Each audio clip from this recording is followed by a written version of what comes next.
Bonjour. Aujourd'hui, je voudrais vous parler de sécurité.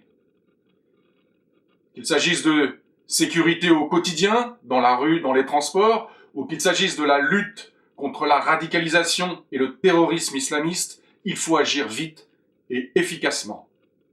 En matière de délinquance, les médias donnent souvent une mauvaise image des villes de banlieue comme Argenteuil ou Besançon. Il y a pour beaucoup une part d'exagération, mais les problèmes de sécurité sont réels. J'en veux pour preuve l'agression récente d'une collégienne de Besançon en chemin pour son cours de sport.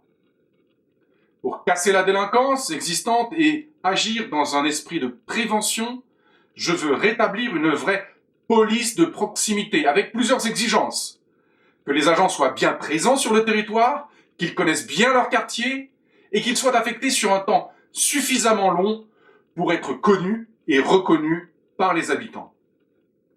Les attentats de janvier 2015 et ceux qui ont suivi nous ont fait prendre conscience, dans la douleur, que la radicalisation islamiste n'était pas un phénomène lointain réservé aux pays en guerre, mais pour permettre un plan de lutte antiterroriste, il faut avoir une vision globale de la radicalisation et ne pas traiter uniquement dans l'urgence et pour le court terme. Il faut aussi que cette politique soit intransigeante. C'est à la fois une question d'éducation.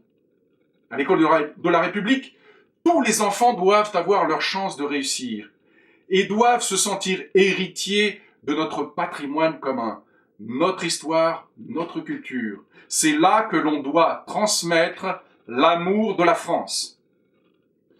C'est une question de coordination, police, gendarmerie, douane, justice, armée.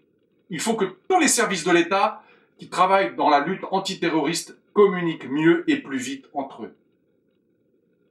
Bien sûr, avec des moyens humains et matériels à la hauteur des enjeux.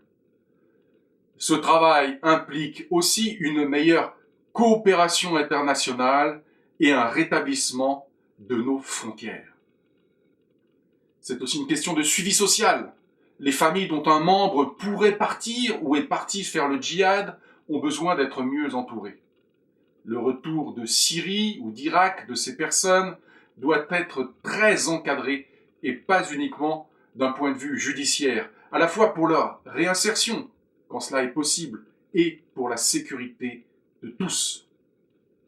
Si vous me faites confiance pour m'élire député, je m'engage à proposer et soutenir toutes les lois qui visent à renforcer notre droit fondamental à la sécurité. Ensemble, pour notre territoire, notre bien commun.